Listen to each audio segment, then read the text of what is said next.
জীবিতকে SIR খসড়া তালিকায় মৃত দেখানো হয়েছে। আর এই ঘটনায় ব্যাপক চাঞ্চল্য ছড়িয়েছে আলিপুরদুয়ার জেলার মেন্দাবাড়ি এলাকায়। আলিপুরদুয়ার জেলার মেন্দাবাড়ি গ্রাম পঞ্চায়েতে 200 নম্বর বুথের 4 জন বাসিন্দা আমোস ঈশ্বরী, নিপেন ঈশ্বরী, মরাং ওরাও এবং পঞ্চমী ওরাও, এই 4 জনকে ভোটার খসড়া তালিকায় মৃত দেখানো হয়েছে। আর এই নিয়ে এলাকায় ব্যাপক চাঞ্চল্য ছড়িয়েছে। এই বিষয়ে আমোস ঈশ্বরী এবং মরাং ওরাও তারা জানিয়েছেন যে এসআইআর এর ফর্ম তারা ফিল আপ করেছিলেন, কিন্তু তাদেরকে সেখানে মৃত দেখানো হয়েছে। কেন এই ঘটনা তারা বুঝতে পারছেন না। এই ঘটনায় চিন্তিত আমোস, মরাং এবং এরা, এমনকি এদের অনেক কাজ আটকে গিয়েছে, তারা সমস্যায় পড়েছেন বলেও জানিয়েছেন। আমোস ঈশ্বরী বলেন যে কয়েকদিন আগে তিনি বিষয়টি জানতে পারেন, পরিবারের সবার নাম থাকা সত্ত্বেও তার নাম নেই এই ভোটার তালিকায়, তাকে মৃত দেখানো হয়েছে বলে জানিয়েছেন তিনি। এই ঘটনার জেরে সমস্যায় পড়েছেন তিনি।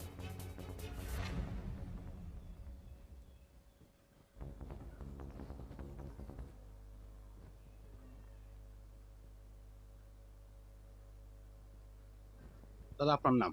আমার নাম আমোস ঈশ্বরী। বাবার নাম? সুশীল ঈশ্বরী। বাড়ি? বাড়ি পশ্চিম সাতালি বানিয়াপাড়া। এই যে শোনা যাচ্ছে আপনি এবং আপনার সহ এই এলাকার 4 জনের নাম মৃত দেখানো হয়েছে, আপনি জানেন বিষয়টা? হ্যাঁ, আমি জানি। কখন জানতে পারলেন? হ্যাঁ, তো এখন 2-3 দিন হয়ে গেল। জানতে পারলেন। এসআই ফর্ম ফিল আপ করেননি? হ্যাঁ, আমি করা হয়েছিল। তো কি মনে হচ্ছে এরকম কেন হলো? ফর্মটাও তোমার ঠিকই ফর্ম ফিল আপ করা হয়ে গেছে, যেরকম আমার বাড়িতে আমি ফিল আপ করছিলাম। বাবার আসছে, মার আসছে, আমার বউয়ের আসছে, সবারই আসছে। কিন্তু দুঃখজনক কি কারণে এরকম এসে গেছে আমি তো এটা বলতে পারবো না এখন।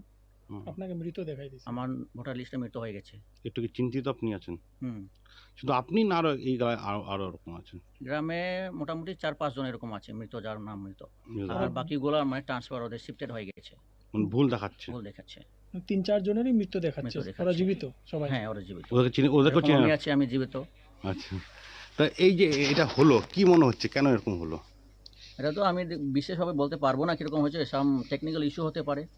আর যদি ফর্ম সঠিক দেওয়া সত্ত্বেও যদি এরকম হয়, বলার জন্য কিছু নেই আমার। কি চাচ্ছেন আপনারা? আমি এটাই চাই যেন কি তাড়াতাড়ি ইলেকশন কমিশনার আমাদেরকে, যে যারা যারা মৃত আছে ওদেরকে যদি ব্যবস্থা নেই, তাড়াতাড়ি যেন কি আমাদের পুনরায় ভোটার তালিকায় নাম ওঠে, এটাই আমার মন্তব্য। এই নিয়ে জানিয়েছে? মংরা ওরাও জানিয়েছেন গ্রামের সবাই জানে তিনি জীবিত, কিভাবে ঘটনা ঘটলো তা তিনি বুঝতে পারছেন না। আপনার নাম? পাংরা ওরা। বাবার নাম? সোমরা মৃত্যু। বাড়ি?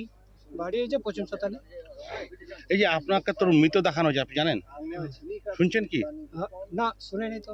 মৃত দেখানো হয়েছে আপনাকে, কি বলবেন এই বিষয়ে? আমি তো আগে থেকে আসি, সবাই জানে আচ্ছা। গ্রামে। আপনি জীবিত? এখানে সবাই চিনে আপনাকে? এখানে তো সবাই চিনে আপনাকে? সবাই চিনে, হুম। পঞ্চায়েত সঞ্চয় সবাই চিনে, সবাই জানে এখানে। তা এরকম কেন হইলো, কি মনে করেন? কেন হলো, কিভাবে এরকম করলো সেটা তো আমি বুঝতে পারিনি। কি কাজ করেন আপনি? আমি কৃষি কৃষক? হ্যাঁ। খবর পেয়ে এলাকায় যান তৃণমূল নেতা সৌরভ চক্রবর্তী এবং আলিপুরদুয়ার জেলা পরিষদের সভাধিপতি স্নিগ্ধা শৈব। এই বিষয়ে সৌরভ চক্রবর্তী জানিয়েছেন অঞ্চলটি তৃণমূলের দখলে, এমনকি লোকসভা নির্বাচনে এলাকা থেকে তৃণমূল লিড নেয় এবং সেই জন্য তাদের ভোটারদের নাম বাদ দেওয়া হয়েছে কিনা এবং তাদেরকে মৃত বানানো হচ্ছে কিনা নির্বাচন কমিশনের কাছে তার এটাই প্রশ্ন।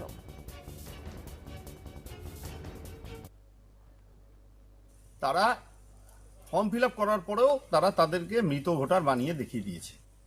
এটা চরমতম একটা মানে দুর্ভাগ্যজনক ঘটনা, প্রতিবাদের। আমি অভিষেক বন্দ্যোপাধ্যায়ের নির্দেশে আজকে গ্রামে এসেছি। আমাদের প্রিয় সাংসদ অভিষেক বন্দ্যোপাধ্যায়, তাকে ঘটনাটা কালকে রাতেই আমরা জানিয়েছিলাম। এবং এই গ্রামটা এত শান্তিপূর্ণ গ্রাম, দীর্ঘদিন এখানে কংগ্রেস, স্বাধীনতার পর থেকে কংগ্রেস ছিল, তারপর আমরা তৃণমূল কংগ্রেসে এই এলাকাটাকে আমরা নিয়ে আসি, সেটা 2015-16 সালে। পরবর্তীকালে তৃণমূল কংগ্রেস এখানে অঞ্চলও যেতে, এবং এবার লোকসভা নির্বাচনে তৃণমূল কংগ্রেস এই অঞ্চলে লিড আছে। সেই কারণেই কি আমাদের ভোটারদের নাম বাদ দিয়ে তাদের মৃত বানানো হচ্ছে ইলেকশন কমিশনের কাছে? এটাই আমার প্রশ্ন। এই যে অমোস নার্জি আমার ঈশ্বরী আমার সামনে দাঁড়িয়ে আছে, এবার আমি তাকে বলবো ছোট্ট করে একটু। যদিও এই বিষয়ে বিজেপি আলিপুরদুয়ার জেলা সম্পাদক অলোক মিত্র তিনি জানিয়েছেন সাধারণ মানুষ এসআইআর পক্ষে আছে, যদি কোনো কারণে দু একটা ভুল হয়ে থাকে ওগুলো নির্বাচন কমিশন ঠিক করে দেবে।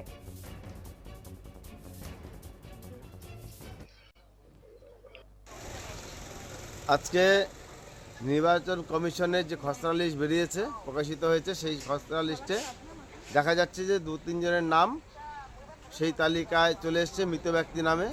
জীবিত ব্যক্তিদের মৃত দেখানো হয়েছে। কিন্তু আমার বলার বিষয়টা হচ্ছে যে আজকে নির্বাচন কমিশন সেই ব্যাপারটা খতিয়ে দেখছে এবং সেটা নামগুলো আবার নতুন করে তুলেও দেওয়া হবে। কিন্তু সবচেয়ে বড় যেটা বিষয় যে সৌরভ চক্রবর্তী যেভাবে বললেন, তিনি অ্যাকচুয়ালি জানেন না এবং তিনি এটাও জানেন যে আজকে বিএলও যারা আছেন তাদেরকে তৃণমূল কীভাবে ধমকানো চমকানো করছে।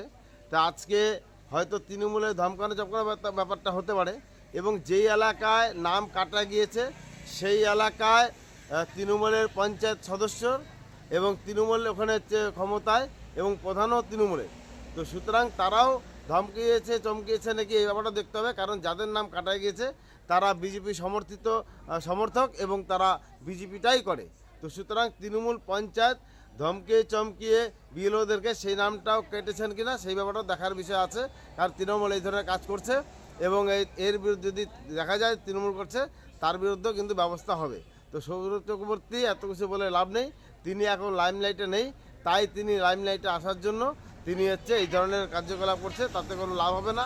মানুষ এসআইআরের পক্ষে, যদিও দু একটা ভুল হয়ে থাকে সেটা নির্বাচন কমিশন তাদের যে নির্বাচন প্রক্রিয়া তার মাধ্যমে তারা সঠিকভাবে নামগুলো তুলে দেবেন।